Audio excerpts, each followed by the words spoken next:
Buenas tardes, ¿cómo están? Buenas tardes. Bien, gracias. Mi nombre es Liliana Durán. Aquí los chicos me conocen como Dana. El día de hoy me corresponde por parte del área de psicología darles el tema de taller familiar. El tema de taller familiar para el día de hoy, 20 de septiembre, es el silencio como norma. Lo que son secretos, vergüenza y aislamiento en la familia y en nuestro paciente con adicción, ¿ok? Ahorita, antes de iniciar, les voy a repartir estos panfletos. Estos los preparé, es información para ustedes, es referente al tema que vamos a tener el día de hoy, ¿ok? Bien. Vamos a iniciar con el tema, el silencio como norma.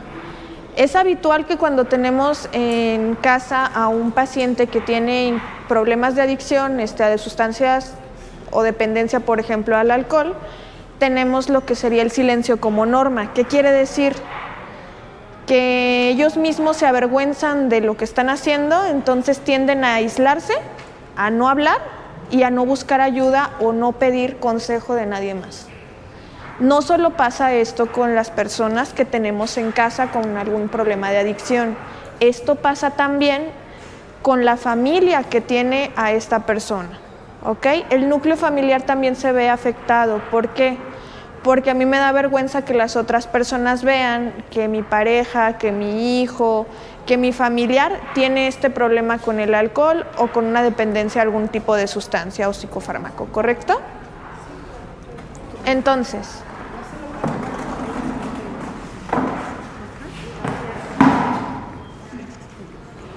aquí tienen. Entonces, habitualmente vamos a tener esta sensación de vergüenza en la familia también internalizada, ¿ok? También de qué va a depender que mi paciente decida no hablar conmigo de lo que le está sucediendo. Va a depender de lo siguiente: cómo manejamos o cómo vemos en mi familia los secretos, la vergüenza y el aislamiento, ¿ok?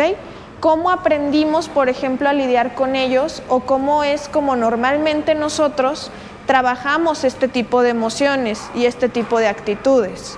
Por ejemplo, si en mi familia no se habla de la persona que, por ejemplo, bebe mucho, de la persona que, por ejemplo, consume o de la persona que, por ejemplo, tiene ya alguna enfermedad diagnosticada mental, desde ahí en mi familia ya estamos aprendiendo a guardar secretos.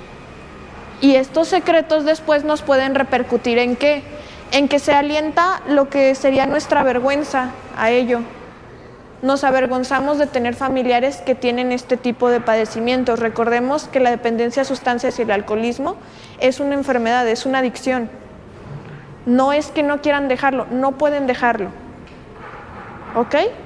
Así como vamos al doctor y no nos podemos curar, por ejemplo, de la diabetes nada más con ir, podemos controlarla, sí, pero no nos vamos a curar, ¿ok?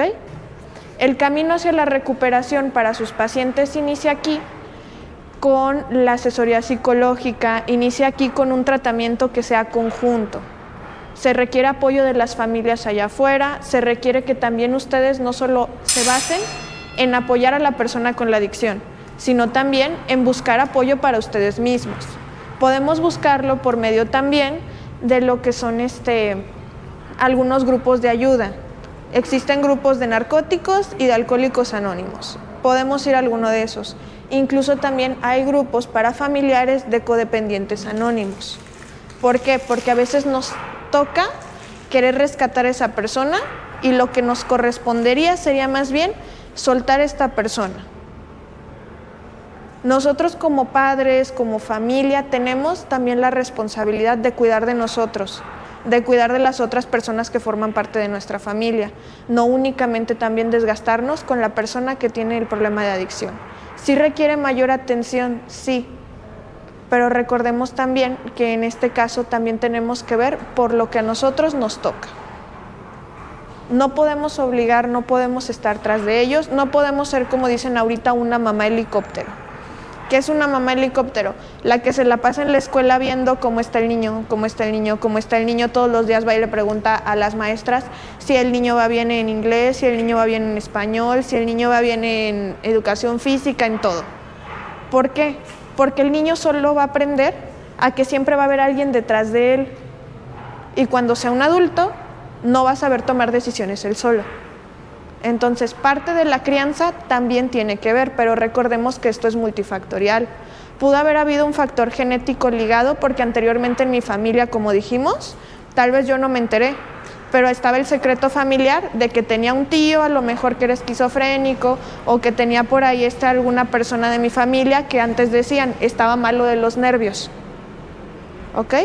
No es que esta persona estuviera mala de los nervios, tal vez esta persona tenía ansiedad, tal vez esta persona la vieron muy movida mucho tiempo, entonces también cayó en el alcoholismo, y esta persona tal vez tenía TDAH, tal vez hubo otro diagnóstico antes en mi familia y yo no lo supe. ¿Por qué? Porque los secretos de familia pues se guardan. Mejor en mi familia no hables de tu tío el borracho, porque pues qué vergüenza que sepan que el que anda ahí en las fiestas emborrachándose es familiar nuestro, ¿no? Entonces, para que las cosas comiencen a sanar dentro de la familia, necesitamos hablarlo. Ese es el primer punto, tenemos que hablarlo. ¿Por qué? Porque el silencio, en vez de que no digas nada y lo normalicemos, aquí ¿qué decimos? No se habla de eso.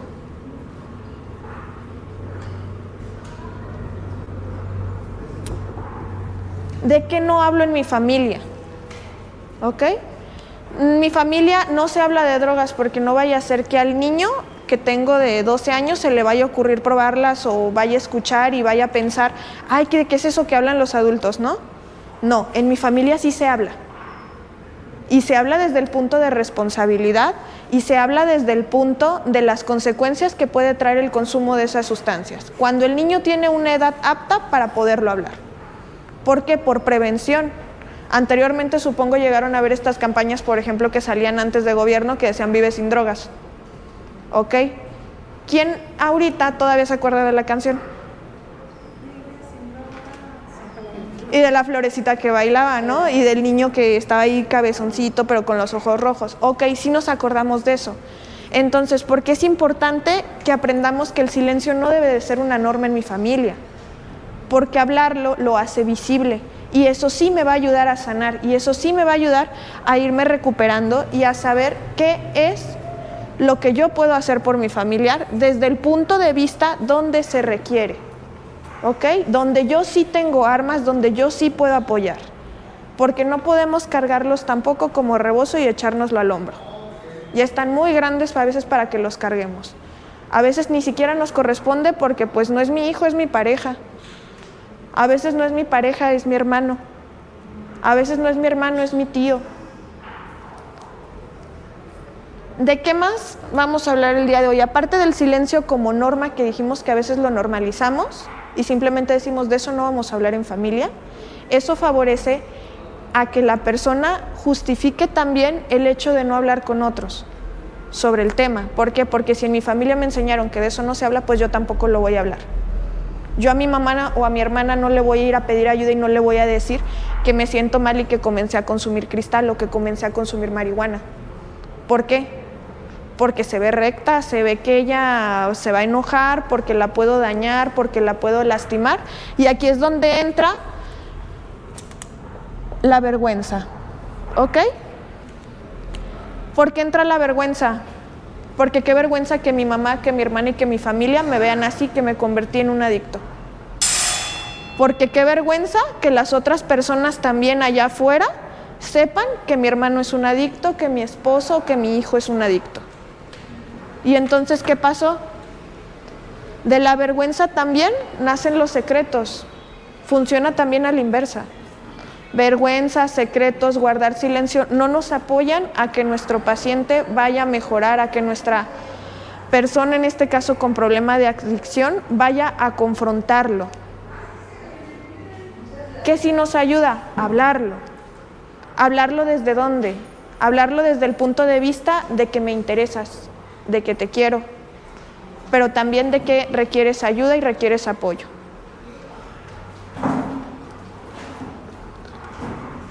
Además de decirnos que no se habla de eso cuando hablamos de adicciones o que no se habla de la persona, también están, por ejemplo, los secretos que nos guardamos.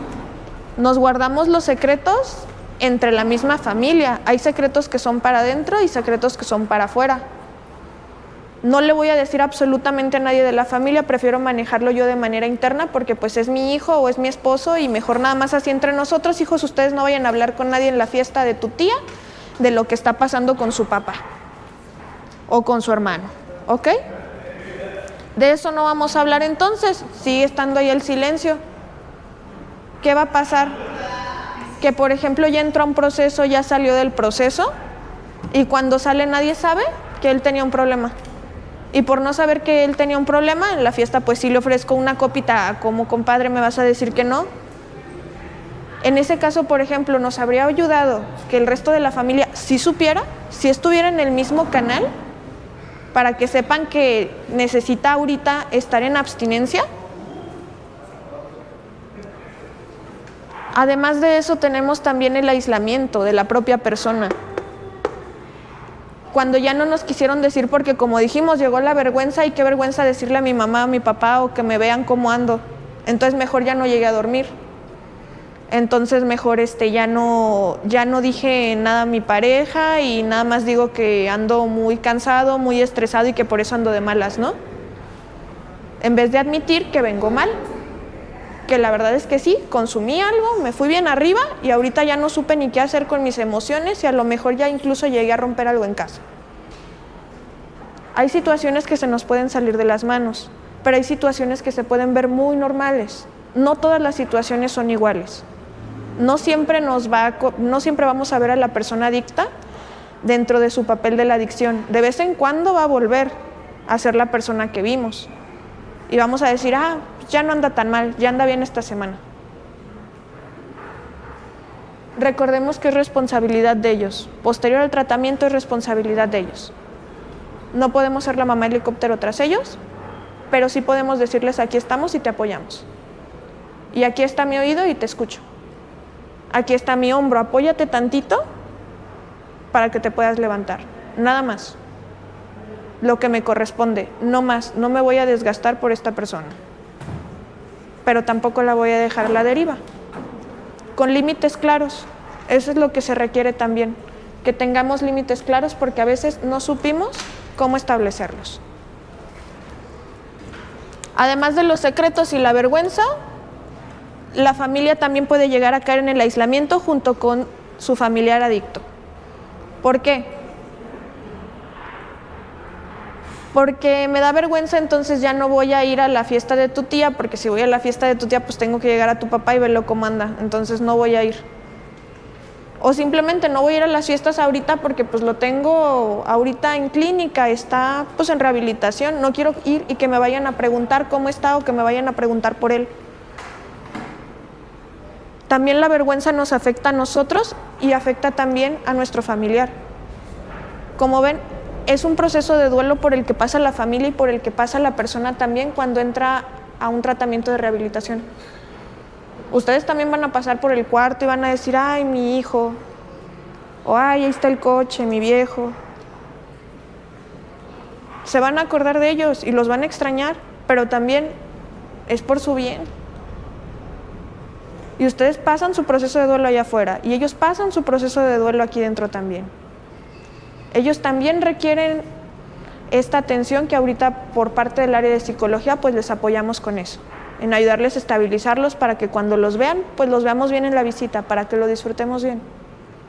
Pero también es importante que nosotros también nos psicoeduquemos. ¿Esto qué quiere decir? Que también aprendamos desde un punto de vista psicológico cómo está funcionando mi familiar, cómo sí lo puedo apoyar y con cuál apoyo que yo le estoy brindando, en vez de hacerle un bien, le estoy haciendo un mal. Porque también por ayudar demasiado, le quito toda la responsabilidad. Y si le quito toda la responsabilidad, lo que tengo ahí, pues es un niño. No es un adulto. También los tengo que dejar crecer. A veces nos toca, como les decía, soltar, observar. El silencio, como tal, ya vimos que es por parte de ellos, para no decir, y también es por parte de nosotros.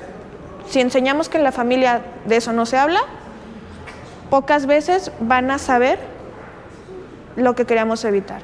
Y cuando me refiero a silencio no me refiero solo a eso. Por ejemplo, algunos de los factores de recaída o de caída en drogas también tienen que ver con algún factor de trauma dentro de la familia.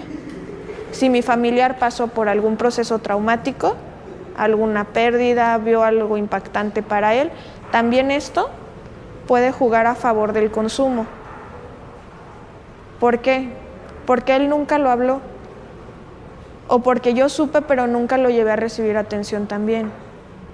Entonces, los secretos familiares también nos llegan a pesar y se llegan a presentar después de. Porque el secreto familiar también se guarda y también nos provoca vergüenza. También nos deja en aislamiento. A veces no saber lidiar con esto también nos puede llevar a una recaída. Entonces, es muy importante que las cosas en familia se empiecen a trabajar hablando de manera clara, que se empiece a trabajar con comunicación asertiva. ¿Cómo me voy a comunicar con mi familiar? No desde la ira, no desde el enojo, no desde el reclamo. ¿Cómo voy a hacer que me escuche en el momento en que no me quiere escuchar? A veces teniendo un poco de paciencia, esperando a que se calmen las aguas, como dirían, para yo poder encontrar un momento donde él esté claro y podamos hablar. Ahorita, por ejemplo, están en abstinencia, entonces ahorita están más claros, se puede hablar más con ellos. En visitas es donde empezamos a poner nosotros como familia en práctica la comunicación. Porque si se dan cuenta, no se habla con groserías. Entonces, como no hablo con groserías, la otra persona tampoco se predispone a una agresividad previa. Si se fijan en los folletos que les di, la primera cosa que nos aparece es la norma del silencio. ¿Qué ocurre? Se evita mencionar el consumo, los conflictos y las emociones relacionadas. ¿Qué pasa cuando yo evito todo esto? Aumenta la tensión emocional, se pierde la confianza y la comunicación se vuelve superficial. No vamos a tener una conversación profunda, no vamos a tener una conversación de calidad, no vamos a hablar en la casa de nuestros sentimientos, de cómo estamos internamente. ¿Cómo estás, mi hijo? No, pues bien. ¿Cómo te fue el trabajo? Bien, ya. ¿Qué hay de comer? Eso es una comunicación superficial. ¿Qué diferencia haría si dejamos los celulares un rato y nos sentamos a comer todos juntos? ¿Haría diferencia? Mínimo por estar ahí, pues pásame la sal, ¿no? Ah, ok, ¿cómo te fue hoy? ¿Cómo has estado? Fíjate que en la escuela vi esto de la niña. Hay que ir a comprarle los tenis. Son ejemplos de conversaciones que tenemos día con día, que de hecho nada nos cuesta porque siempre sabemos cuando la otra persona no está bien. Te veo como cansado. ¿Cómo estás? ¿Bien? No, pero de veras, sí te noto cansado. Bueno, pues es que fíjate que ahorita traigo un dolor aquí en la espalda. Ah, déjate, ayudo tantito. ¿Va? Y también es una forma de chiquearnos, pero tampoco nos vamos a conceder todo uno al otro. Al menos no como parejas, ¿verdad? También tenemos que esforzarnos, también en los matrimonios se pone de su parte. También con los hijos se pone de su parte. Acuérdense que aprenden a comunicarse de nosotros. Además del silencio como norma, si abren el panfleto viene la vergüenza. La vergüenza es un sentimiento profundo que aparece tanto en el paciente como en la familia. Se expresa como la culpa, el miedo al que dirán o la sensación de fracaso. Como les mencionaba, qué vergüenza que sepan, ¿no? Qué vergüenza que vean. ¿Qué desfiguro hizo ahorita, por ejemplo, las fiestas del pueblo? Entonces, esto nos lleva a negar, a ocultar o a minimizar el problema. Si yo hago más chiquito el problema, ¿sigue habiendo problema? Incluso se puede agrandar, ¿no? Déjalo, nomás está tomando una, no es tanto, ma. Deja que el muchacho se divierta, nomás es uno, vieja, para que vaya aprendiendo a tomar. No pasa nada, ni trae tanto, además dice que lo ocupa para trabajar. ¿Qué pasó aquí? Incluso yo se lo empecé a justificar y a solapar. ¿Por qué? Porque también yo no quiero creer que de ahí se puede desencadenar un problema mayor. Porque yo aún le quiero tener fe, porque yo todavía le quiero creer, está bien. La pérdida de confianza es gradual. El inicio en las adicciones también va gradual. Inicia con algo más pequeño. y después se va intensificando. Factores que lo intensifican, los acabamos de ver. El aislamiento suele ser la consecuencia final del silencio, los secretos y la vergüenza. Cuando mi paciente ya se aisló, ya no me habla, es porque ya había pasado por esto, por los secretos y por la vergüenza. Pero también yo como familia ya pasé por el secreto y ya pasé por la vergüenza junto con él, ¿verdad? Y hasta que ahorita dije, no podemos seguir así, entonces, pues hijo, necesitas ayuda y vamos a buscarle la ayuda.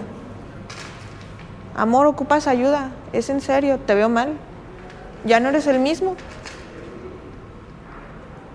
Y los cambios se notan, los cambios son evidentes. Para los que estamos fuera, ellos a veces no los notan, de verdad no los notan. Y no es por justificarlos, tampoco los vamos a solapar como les dije. Pero a veces sí no se dan cuenta de que perdieron peso, de que dejaron de comer, de que a veces pues ya ni dormían. No aceptan que están. El proceso de aceptación es el primer paso a la recuperación y a veces es el que más nos cuesta dar. El proceso de aceptación es el que también les llevó a pedir ayuda para ellos. Cuando nosotros aceptamos que el problema sí es más grande, es cuando decidimos pedir ayuda. También como familia. Ahorita estamos en nuestro proceso de duelo. Ahorita a lo mejor todavía no estoy segura de cómo está él. A lo mejor y sí me siento con culpa. Recordemos que de aquí viene esto. Aquí hay culpa. Aquí no se habla de eso. Aquí de plano me alejo de los demás.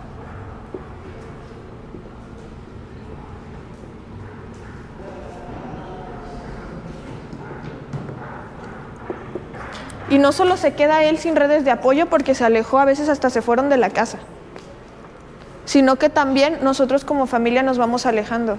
Yo dejé de ir, por ejemplo, a casa de mi abuela cada domingo que se reunían mis hermanos y todo, porque pues no fueran a ver cómo andaba mi hijo.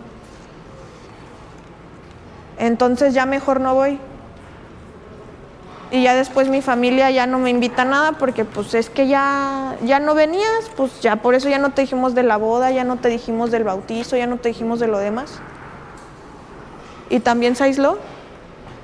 O mi hijo me metió en problemas, o mi esposo con la vecina. Y ahora pues ya nomás salgo de mi casa, voy a la tienda y regreso porque qué vergüenza. Porque pues no, ya andan diciendo que mi casa, ¿no? Ya andan diciendo que los escándalos que se oyen. Que a lo mejor la familia es problemática. También es una sensación de soledad para la familia. También es una sensación de soledad para ellos. Porque de pronto ya no salen del cuarto, ya nomás y se quedan todo el día. O se desaparecen por ahí, ni sabemos dónde están, pero pues ya andan con los amigos.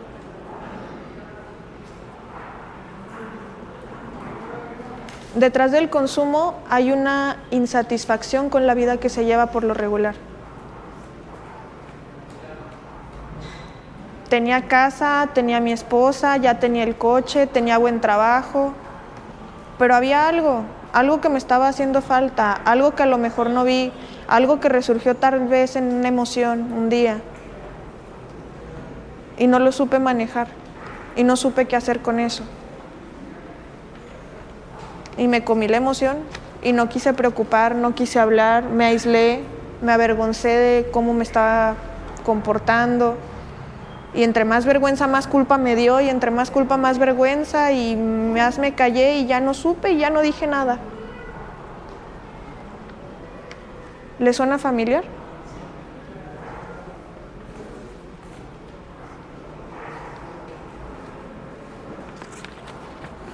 También en el tríptico van a encontrar sobre los secretos, se convierte en un peso emocional y una barrera para la recuperación. Como les había mencionado, los secretos que son hacia afuera, que nadie se entere de lo que está pasando en la casa, que nadie se entere de lo que está pasando con mi familiar. Los secretos que son para adentro, unos familiares sí saben, sabe la tía más cercana, sabe el tío, sabe el papá porque me está ayudando a pagar el tratamiento, sabe a lo mejor la hermana, pero los demás no saben. Entonces el hecho de que los demás no sepan, ¿qué pasó? Malos entendidos después. Porque a mí me dice una cosa, pero después va con alguien más y le dice otra cosa. Recuerden también que la persona en adicción va a tratar de defender su adicción y la va a tratar de defender a capa y espada. En un inicio la va a tratar de justificar, va a tratar de decir que no está tan mal y lo va a minimizar también. Eso es parte del proceso de duelo, es un proceso de negación. Ustedes también, por ejemplo, como familia cayeron en ese proceso de duelo, también cayeron en ese proceso de negación, de minimizar y a veces hasta de tapar. Por vergüenza mía, al que dirán los demás, o por vergüenza para con él, porque también quiero creerle. Muy Sí. poco hablo, pero todo eso a mí me pasó en el primer tratamiento conmigo. Duré casi 4 años aislada de la familia, que eran las hermanas, la hermana de mi esposo, sus hermanos, familia pequeña. Pero sí se da una cuenta ya después de mucho tiempo queriendo tapar el sol con un dedo. Precisamente. Y es muy difícil vivir así, como dicen, a escondidas. Pues sí, porque ¿por qué me tengo que esconder yo si yo no he hecho nada? Yo intenté darle educación, yo intenté darle ropa, yo intenté enseñarle valores, yo intenté enseñarle todo, pero pues por eso me da vergüenza. Yo le decía, ¿qué te faltó en la casa? ¿Qué hiciste eso? No le faltó nada. A veces no es una cuestión de falta de algo físico, de que le falte dinero, de que le falte educación, de que a veces tienen una vida muy cómoda, honestamente. A veces tienen todo, todas las herramientas, hasta los estudios, si no quisieron estudiar pero quisieron trabajar, pues toda la herramienta para trabajar, ya tienen un negocio y aún así suele pasar. La adicción puede llegar en diferentes momentos de la vida. Sobre todo se estima que alrededor de la adolescencia, porque están más volubles construyendo su identidad. Pero también, por ejemplo, durante las crisis de la vida. Las crisis de la vida las vamos a ir atravesando. Por ejemplo, nuestras crisis de los 20, de que ya queremos tener las cosas, pero pues todavía no. Nuestras crisis de los 30, porque pues estamos ya maduros y, por ejemplo, entre las mujeres pues hay que casarse, ¿no? Hay que tener hijos, hay que hacer familia de ya, porque después de los 30 dicen que te quedas. La crisis de los 40, esa a veces le pega más a los hombres. ¿Cuánto conocemos que no ande detrás de una muchachita? ¿Cuánto conocemos que, por ejemplo, no tuvieron por ahí algún problema económico, perdieron un negocio? También son crisis. Hay muchos tipos de crisis. En diferentes momentos de la vida los vamos a atravesar. A veces crisis de salud, porque se nos enferma alguna persona cercana. A veces crisis de salud propia, porque nos diagnostican algo a nosotros. Durante la vida vamos a atravesar por muchas crisis. La cuestión es que tengamos herramientas para afrontar esas crisis. Eso es lo que intentamos enseñarle aquí a los chicos. A que tengan herramientas para que sepan cómo actuar, para que tengan factores de protección. También buscamos ver si allá afuera van a tener redes de apoyo o no van a tener redes de apoyo, porque honestamente trabajar con ellos sin redes de apoyo es diferente a cuando sí cuentan con una red de apoyo allá con la familia. Si sí cuentan con una persona de confianza, una, a la que le puedan decir todo sin sentirse juzgados, es más fácil para ellos. Pero también esta persona se le va a cargar la mano, por eso siempre les insistimos. No es nada más tener una persona allá afuera, ya puedes tener a tu mamá, a tu tía, a tu hermana, quien tú quieras que te apoye. A tu papá, a tu abuelo, quien tú quieras. Que sea una persona que no consume y que sí te aconseja bien. Que sí te dice, vete pero derechito. No vayas a dar la vuelta por allá porque está espinoso. Sí tienen, pero también por lo mismo les decimos, también tienen que llevar un seguimiento psicológico. Porque también necesitan con quién hablar, que no se sientan juzgados. También necesitan llevar un seguimiento, por ejemplo, en un grupo de ayuda, para yo también sentir que no estoy solo con mi problema. También por lo mismo se les recomienda a ustedes como familia, vayan a los grupos de familiares para que descarguen. Igual y a lo mejor voy a la primera sesión y no me gusta porque escucho que dicen a veces groserías. Pero también estoy entendiendo que esta persona viene bien frustrada porque su familia recayó. Estoy aprendiendo que esta otra persona está bien orgullosa y bien motivada porque su familia ahorita salió de tratamiento y va bien. Estoy aprendiendo sobre cómo va el proceso de mi usuario. Y no es nada más eso. Si se fijan, la vergüenza se supera al reconocer la adicción como una enfermedad, no como un defecto moral. Porque también yo como familia me lo tomo personal. Yo como mamá digo, pues es que ¿qué hice mal? ¿Habrá sido la nalgada que le di de niño? ¿Habrá sido la nalgada que no le di de niño? ¿Qué fue? La adicción es multifactorial, no es de una sola cosa. Pudo haber factores genéticos en la familia, una predisposición. A lo mejor yo no supe, mi tatarabuelo si era bien borracho. Y a lo mejor de eso falleció de cirrosis.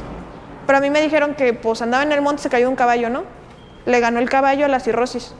Pero pues si estaba ahí. ¿Cómo me voy a enterar de esas cosas? ¿Cómo las voy a saber? Pues hablándolas. Yo también tengo derecho a ir con mi familia y preguntarles. A decirles, oiga, ¿no saben si tuvimos algún familiar que haya tenido algún problema de salud mental, algún problema emocional? De esos que decían que estaban enfermos de los nervios, por ejemplo. No, pues fíjate que tu tía fulanita, o no, en la familia no, nadie. Que no nos dé miedo que por ahí nos vayan a decir, no, pues nomás el tuyo, que ya ves cómo es. Cómo le gusta empinarle el codo. O cómo le gusta andar ahí donde no debe con personas que no le convienen, ¿no? Recordemos una cosa, nadie es perfecto, nadie. Pero todo comienza por la comprensión y la comunicación. Ahora, ahí en el panfleto, en la última parte, van a encontrar 5 recomendaciones. Esas recomendaciones son para ustedes como familia. ¿Ok? La primera recomendación, hablar con respeto y honestidad. Usar frases en primera persona. Me preocupa tu salud. No voy a andar hablando por los demás. No voy a decir, es que nos tienes bien preocupados a toda la familia. No. A mí, que yo vine a visitarte, a mí me preocupa tu salud. Me preocupa verte bajo de peso. Me preocupa verte ojeroso. Me preocupa ver que no estás durmiendo. ¿Ok? Así tal cual.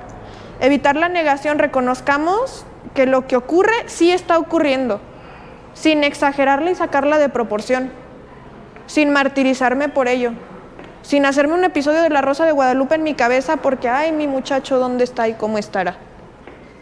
¿Ok? En la proporción que es la responsabilidad que tienen ellos y la responsabilidad que tienen ustedes. Nada más tal cual. Ahí lo difícil está nada más en saber dónde acaba mi responsabilidad y dónde empieza la de él. La de él ahorita es poner en práctica sus aprendizajes aquí, ir a sus sesiones con el psicólogo, comer bien y respetar las reglas. Tan tan. La de ustedes allá afuera, ir a un grupo de ayuda. También ocupo ayudarme yo. De vez en cuando también descansar si lo necesito. Si cada semana estoy viniendo, cada semana, pero me es muy agotador o se me está dificultando, ya me está trayendo problemas con mi trabajo, ni modo, mijo, te veo cada 15 días, porque también yo ocupo descansar y también yo ocupo cuidarme. Pero si queremos estar presentes, créanme que lo van a valorar. A veces también la ausencia nos enseña a valorar. La falta de algunas comodidades nos enseña a valorar. Sí, estamos aquí para ti, pero tampoco voy a estar las 24/7. No vamos a cargar con la culpa. La adicción no es resultado de fallas familiares, es una enfermedad multifactorial. Estas se las puse en negritas. Apréndansela. Es multifactorial. Pudieron ser muchos factores. No es nada más porque yo no le di una nalgada de chiquito. ¿Pudo influir? Sí. A lo mejor me faltó disciplina. A lo mejor me faltó saber ponerle límites. A lo mejor es mi pareja. Me faltó ponerle límites como pareja, establecerle las cosas bien claras, que había reglas en la casa, que la casa se tiene que llegar a dormir. A lo mejor yo también fui muy permisiva. Diario lo chiqueaba, diario le daba la comida que él quería y de pronto un día pues ya me la botó, porque ese día no quería eso. Y yo también nunca le dije, no, pues ahora esto hay y pues eso vamos a comer. Establecimiento de límites es clave. Con los niños chiquitos, con las personas mayores, en cualquier tipo de relación. Hasta en los ámbitos laborales es clave que tengamos límites establecidos claramente.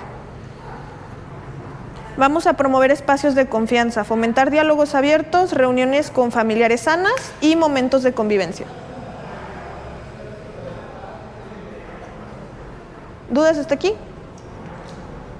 Momento de convivencia sano, sin groserías, sin el celular ahí las 24/7 si estamos comiendo, por ejemplo.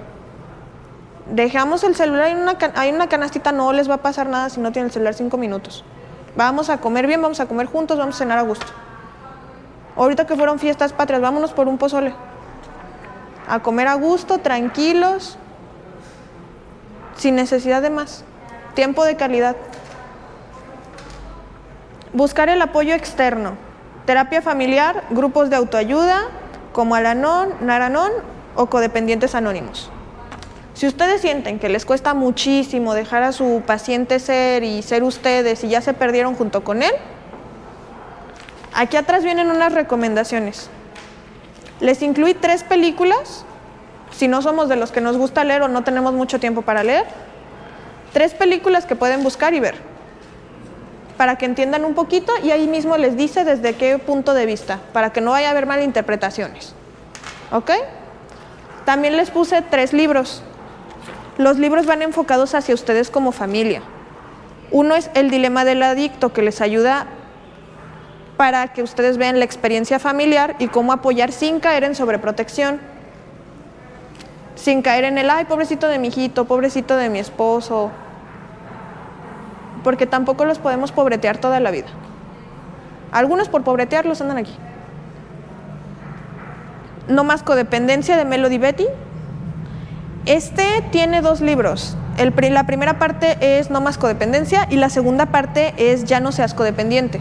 En Ya no seas codependiente les vienen ya lo que son ejercicios. O sea, uno es la teoría y el otro es llevarlo ya a la práctica con ejercicios que pueden utilizar o contestar, para que vayan cambiando también este patrón en ustedes de estar solapando, de estar minimizando, de estar negando, de estarnos aislando. ¿Ok? El hecho de que yo tenga una persona enferma no quiere decir que yo tengo que alejarme de todo el mundo y centrar toda mi atención en la persona. Pero tampoco voy a caer en el juego de la culpa de creer que yo soy Superman y yo lo voy a poder todo y yo lo voy a sacar adelante solito. Ellos también tienen que querer salir del hoyo. Ellos necesitan dar el primer paso en reconocimiento, así como ustedes reconocieron que necesitaban más información y vinieron el día de hoy. Porque parte es eso. Cada quien tiene que poner su granito de arena. El trabajo no se va a hacer solo. Nosotros aquí como psicólogos pues les estamos apoyando. Pero también es parte de la educación para ustedes como familia el saber cómo establecer estos límites. ¿Ahorita alguna de ustedes tiene alguna duda referente al establecimiento de límites? Acabamos de hablar del silencio como norma, oigan. Y todas, no, yo lo entendí perfecto, no, sí, lo explicó muy bien la psicóloga. No hay problema. Compartir también quiere decir que yo me voy a abrir a decirle a los demás desde mi punto de vista vulnerable. Yo sé que muchas veces cuando les digo, vayan a un grupo de ayuda ustedes también. ¿Yo por qué? Si el enfermo es mi paciente, o sea, todavía le estoy pagando el tratamiento y yo también tengo que ir. ¿Cómo? Sí, tú también tienes que ir a darte un mantenimiento tú, porque tú también estás en proceso de duelo. Quiero trabajar mi proceso de duelo y quiero dejar de ser la persona que mangonea a mi paciente, pues voy con el psicólogo. Me hallo por ahí un tiempo. Que no hay muchos psicólogos que conozca, que no hay presupuesto para el psicólogo. Hay asociaciones también, donde la terapia no les cuesta más de 50 pesos. Están los grupos son gratuitos. Al grupo tú vas y mínimo ahí descargas y sacas todo el coraje que traes, porque también lo andan bien enojadas con ellos. Y aquí en visita no les voy a decir nada, pero ¿cómo le voy a decir que ando bien encanijada porque me enteré de cosas que anduvo haciendo, verdad? Porque también después nos enteramos de cosas de las que no sabíamos nada porque, miren, los secretitos bien guardados. Yo bien guardadita en mi casa, pues como me entero, como sé. Yo bien guardada en la casa, el otro haciendo su fiesta allá afuera y ya nomás después me enteré de todo lo que hizo. Yo, doctora, le comparto. Yo me siento más enferma que yo pienso que ni él. Yo me siento más allá, o sea, más afectada que ni siquiera él, o sea. Y es normal, se van a agotar, se van a cansar. Esas noches sin dormir porque no llegó el crío hasta las 5 de la mañana, ¿quién me va a reponer el sueño? Nadie. La preocupación porque no sé dónde andaba mi pareja, ¿quién me la va a quitar? Nadie, ya nomás después llegó. La preocupación de ver que ya estaba metiendo consumo en la casa y yo me la fui encontrando hasta después. O que llegue uno de mis hijos y me diga, mira lo que encontré en el pantalón de mi papá o de mi tío o de alguien de la familia o de mi abuelo. Yo también me preocupo. Yo también necesito darme ese mantenimiento. Yo también necesito darme la opción de mínimo poder ir un día a un grupo, sentarme con otras personas que también entienden mi misma situación, que están atravesando exactamente por lo mismo, de manera diferente, cada quien desde su punto de vista, desde su trinchera, pero poderme sentar y decir, hola, soy Dana, soy hija de un alcohólico. Y mínimo poder decir, y sí estoy enojada, o hoy vengo molesta porque me acordé de esto, o me he sentido confundida en la semana porque estuve pensando mucho en mi familiar que ahorita tengo en internamiento. Mínimo para que yo lo hable y lo saque, porque acuérdense que parte de poder vencer al silencio y el aislamiento es poder hablar y hacerme de redes de apoyo. Ellos se van a hacer de sus redes de apoyo cuando salgan integrándose a un grupo. Ustedes pueden hacer sus redes de apoyo desde ahorita integrándose a sus grupos. Ya fui a un grupo, no me gustó la experiencia, nomás vi un montón de señoras que se quejaban. Una que del marido, otra que del hijo y otra que del cuñado que está casado con la hija y la hija que no deja al cuñado o algo así. No me gustó.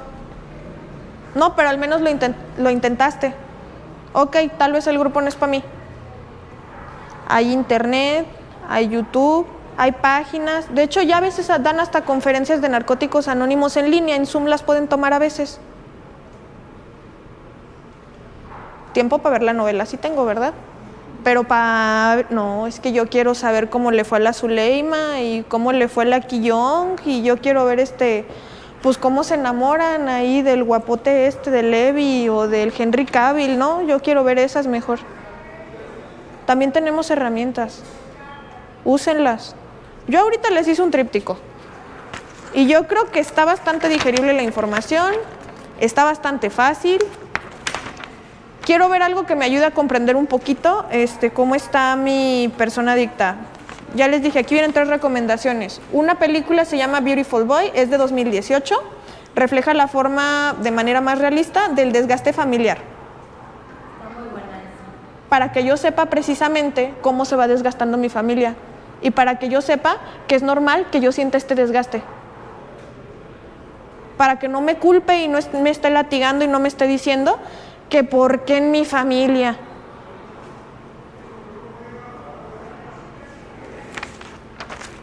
Que hice mal, para que no me lo tome personal, porque también luego pasa eso, nos tomamos las cosas bien personales con la culpa, bien personal.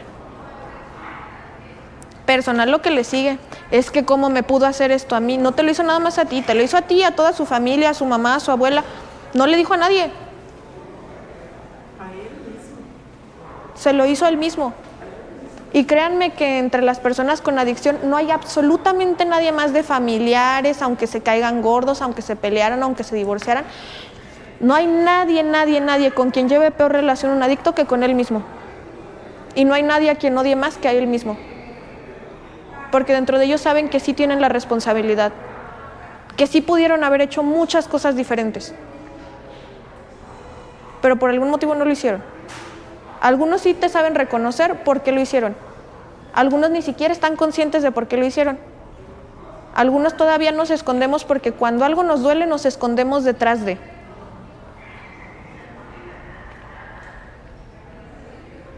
Si yo tengo miedo de que me dañen, yo voy a construir una armadura. Puede ser de silencio, puede ser de vergüenza, puede ser de aislamiento. Esta semana con sus familiares estuvimos trabajando un tema que se llama mi máscara de adicto. ¿Mi máscara de qué? De adicto, mi máscara de la adicción. Hicieron ellos una máscara y en la máscara reflejaban cómo se veían a sí mismos en el consumo. Algunos tenían sonrisas, algunos se veían felices en el consumo porque la máscara era eso, era el consumo para sentirse alegres, porque no se sentían alegres normalmente en su vida. Para otros no era la de la alegría, era la de la tristeza. Para algunos era la soledad. Para algunos tienen herida de abandono, pues se sienten abandonados. Recordemos que sí son personas. Son personas ahorita enfermas, que requieren límites. ¿Tienen alguna duda? Digo, el tema está un poquito fuerte. No sé cómo lo vean ustedes. Yo lo intenté hacer lo más digerible posible. Sin embargo, también me interesa que como familia aprendamos a hablar de todo esto. Si yo ahorita les estoy preguntando a ustedes y ninguna me dice, fíjese que yo tengo esta situación o me pasó esto, ¿cómo sé que allá afuera sí les van a preguntar a ellos? ¿Cómo sé que sí les van a decir? Ustedes también se pueden acercar con ellos y decirles, te veo así, ¿cómo estás? Porque también tenemos ojos, también los estamos escuchando de pronto. Sí, espero uno comentar de lo que hicieron, ¿no? Eso de ojos y la máscara. Eso. A ellos no. Ok. Lo que vimos del tema de las máscaras consistía también en que ellos puedan darse esa oportunidad de quitarse la máscara un momento y de reconocerse nuevamente como las personas que son. ¿Por qué? Porque recordemos que para proteger el consumo minimizaron, se aislaron, guardaron silencio, no dijeron nada o simple y sencillamente se avergonzaron, se retrayeron. Y también cambió la personalidad que estuvimos viendo en ellos. Ustedes no me dejarán mentir, ¿se veían igualitos? ¿Eran los mismos? Y ellos con estos ejercicios se concientizan precisamente de eso, de que no era la misma persona que yo pensaba en consumo que la misma persona que soy sin el consumo. Tal vez la persona que soy sin el consumo es una persona que sonríe menos, que es menos graciosa, porque ya no soy el alma de la fiesta. Pero es la persona que soy, es lo que hay. Y esta persona también tiene valor. Esta persona también, por ejemplo, puede ser trabajadora, también puede ser una persona que nunca haya fallado, por ejemplo, con proveer a su familia, porque hay adictos que son funcionales, que nunca fallaron en el pago de su renta, que nunca fallaron en el pago de su coche, que nunca fallaron en que la familia tuviera todo lo que necesitaba.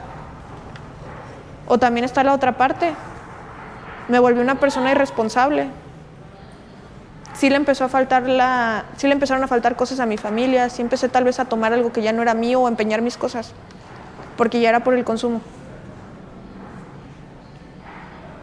Recordemos que tenemos una persona enferma, pero también tenemos que cuidarnos a nosotros para poder cuidar de ellos. Y esta enfermedad no es como que vaya a ser contagiosa,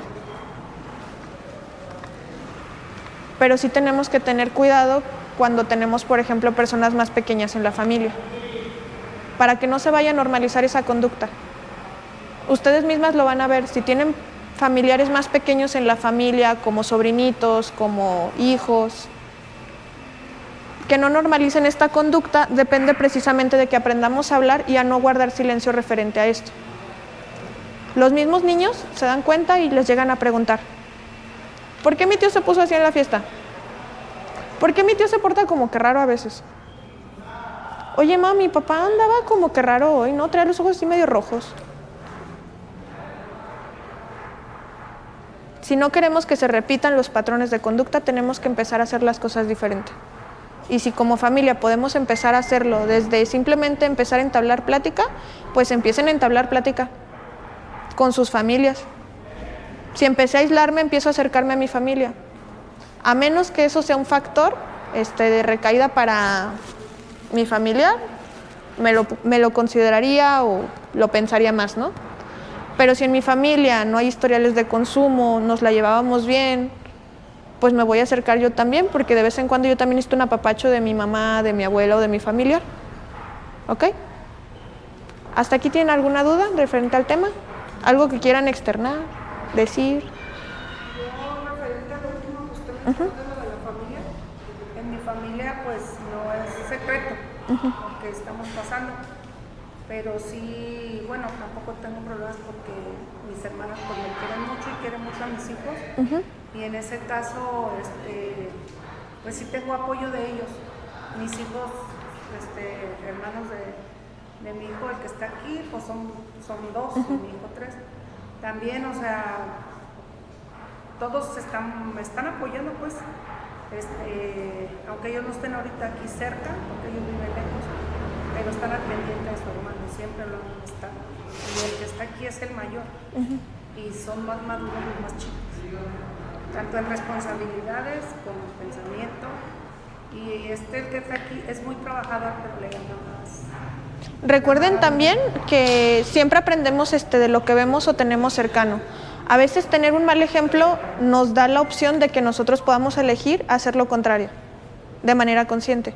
Pero también tenemos que tener cuidado con el hecho de que a veces inconscientemente también vamos a tomar malas decisiones. No sé si me expliqué. No me escuché más bien. Ah, ok. A veces tener un mal ejemplo en la casa nos lleva al punto contrario. No quiero ser como mi papá, no quiero ser como mi tío, no quiero ser como mi abuelo que bebe. Entonces yo no voy a hacer eso. Pero a veces haberlo visto es como de, pues yo veo que a nadie de la familia le molesta, nadie de la familia nunca se ha quejado de cómo toma mi abuelito el fin de semana, por ejemplo. Entonces me empiezo a tomar una con mi abuelito un día cuando ya soy mayor de edad o a veces antes. Y cuando acuerdan, ya se los llevaron en estado etílico a la casa, ¿verdad? En el caso de mi hijo, su papá no fuma, no toma. En el caso mío yo no fumo, nunca he fumado. En fiesta ocasionalmente pues sí se toma la cerveza, todo tranquilo en familia. Él no es de tomar alcohol. ¿Sí? Él no es de emborracharse, no es de alcoholismo, pues. Y más bien él es del consumo, pues, de drogadicción. También ahí donde también mis hermanas platicamos y decimos, ¿cómo es posible que no haya agarrado un vicio de alcohol, pero se ha dado un vicio de otra? Por esto. Y es lo que usted dice. Yo he visto, personas que su familia es pues, problemática, mal ejemplo para los hijos, y los hijos son buenos. De verdad, o sea, digo, y acá que no tuvieron el ejemplo de caso, mis hijos que no tuvieron ese ejemplo. Recuerden esto. Es multifactorial. En algunos sí, en otros no. ¿De qué factores va a depender? Autoestima. ¿Qué es el autoestima? Es cómo se ve el mismo. Una autoestima baja es más factible. ¿De qué va a depender también? De lo social. A veces es un poquito influenciado por la clase de personas con las que estamos o el ambiente en el que nos movemos también. ¿De qué otra cosa va a depender? De lo biológico. En mi familia, como les había dicho, ¿ya hay antecedentes de alguna persona con el mismo problema o el mismo patrón de conducta? Social, autoestima, biológico, es multifactorial, entonces lo tenemos que estar atacando desde todos los puntos. Por ejemplo, en lo biológico, a veces nos asiste un poco el hecho de utilizar, por ejemplo, para depresión, si ya había un factor biológico de depresión en la persona, el atenderlo ya de manera conjunta. ¿Con qué? Con el área de psiquiatría, por ejemplo, para que se le pueda dar un antidepresivo para que bajen los síntomas y se pueda estabilizar. Por ejemplo, en lo social ahorita nos apoyan ustedes y nos apoyan los grupos de ayuda cuando sale el paciente. porque también se tiene que hacer nuevos vínculos. Y por ejemplo en la autoestima, aquí es donde estamos nosotros en el área de psicología aportando.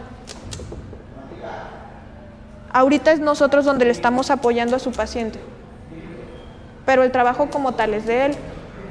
También, ¿qué necesitamos? Pues como les mencionaba, los límites bien claros.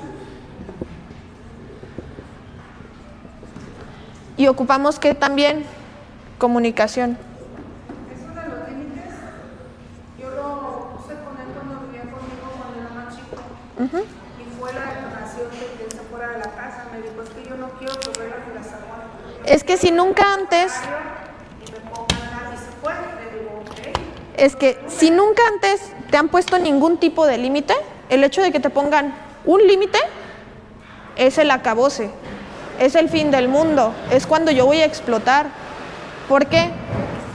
Porque nunca antes me habían regañado, nunca antes me habían dicho que no podía llegar tarde, nunca antes, porque ahora me cambiaron. No, es que desde mi casa siempre fueron reglas para mis hijos.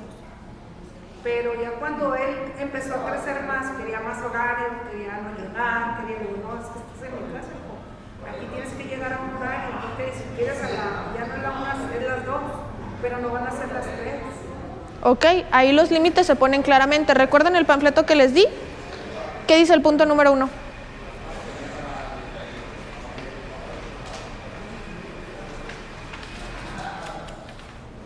Hablar con respeto y honestidad. Y desde mí. Me preocupa tu salud. Me preocupa tu salud, me preocupa cómo estás llegando a estas horas. ¿Sí? Y también le preocupa a tu papá, por ejemplo, luego decimos, ¿no? Y también le preocupa a tu abuela. Me preocupa a mí que te estoy viendo así. Necesitamos hablar directamente con ellos desde nosotros.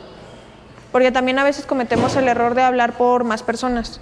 Y hablar por más personas es generalizar. Y cuando alguien se comunica conmigo generalizando, es más grande el problema, porque lo que estoy haciendo es, como les decía, no minimicen, pero tampoco agranden el problema. ¿Ok? ¿Qué pasa aquí? Agrandamos el problema cuando hablamos en plural. Cuando le decimos, no sé por qué saliste así, si tu primo, si tu tío, o hacemos comparativas, eso también agrava el problema. El hecho de que nunca antes hayamos puesto límites, obviamente nos va a costar ponerlos al principio y va a haber un punto de choque bastante grande, y es normal. Vamos a seguir teniendo ese punto de choque. ¿Por qué? Porque antes no te puse ningún límite, te pasabas todos, y ahora obviamente que te estoy poniendo uno, no te agrada. Pero todo va a empezar porque dejemos de guardar silencio, dejemos de avergonzarnos y de aislarnos, nosotros.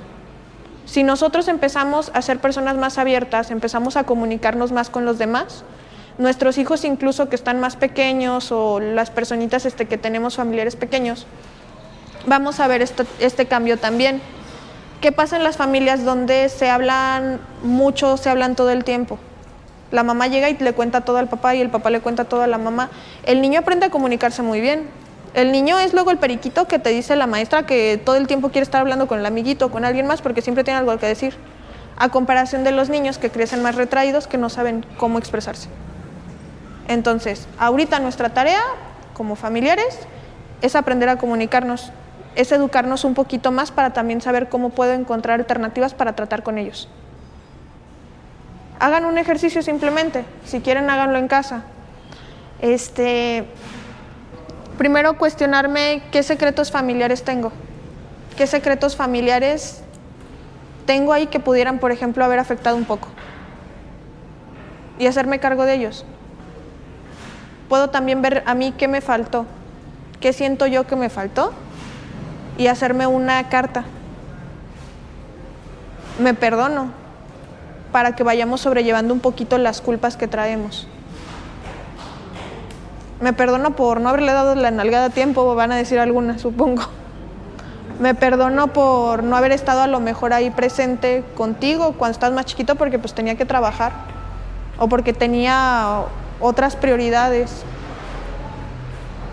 como darte comida, darte casa y demás. A veces también nos toca ser mamás trabajadoras y está difícil, honestamente está difícil.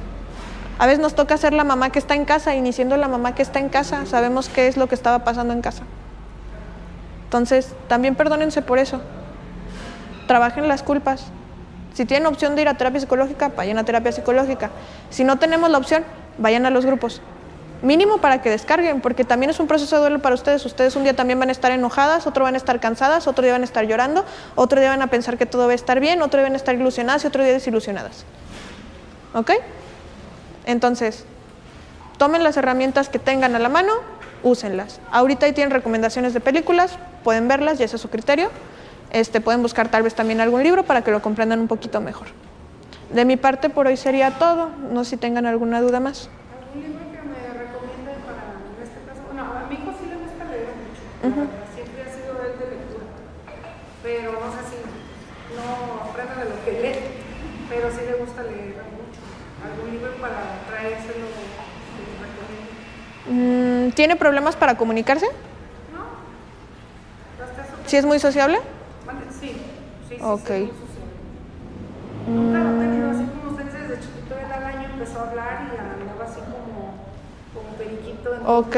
¿Lo llegaste a ver un poquito perdido de la persona que es o del sentido de su vida? No sé cómo explicarlo. Porque ahí, por ejemplo, puede entrar El hombre en busca de sentido de Víctor Frank. Es un muy buen libro, les ayuda para que vayan un poquito trabajando la parte de valorar lo que tienes en la vida y para que también vayan haciéndose conscientes también de lo necesario que es buscar un sentido a nuestra vida. Porque también, como les dije, a veces caemos por falta de sentido en nuestra vida, por no saber qué hacer, no saber cómo lidiar con las emociones, o por querer a veces buscar emociones más intensas porque nos sentimos muy parejos. Cuando se sienten muy parejos, a veces también tiene que ver con eso, con que la droga pues los equilibró cuando se sentían muy mal o muy bien. También hay unos que lo hacen porque están muy felices o muy eufóricos. Pero es importante que tengamos en cuenta esta parte de buscarle un sentido. Aquí también vamos a trabajar eso con ellos. Por lo regular se trabaja ya casi al final lo que viene siendo el plan o proyecto de vida que tienen. Ahí es donde se aterriza más el qué voy a hacer después de. Pero es importante que ellos también en el qué voy a hacer después de, pues sí busquen apoyo afuera.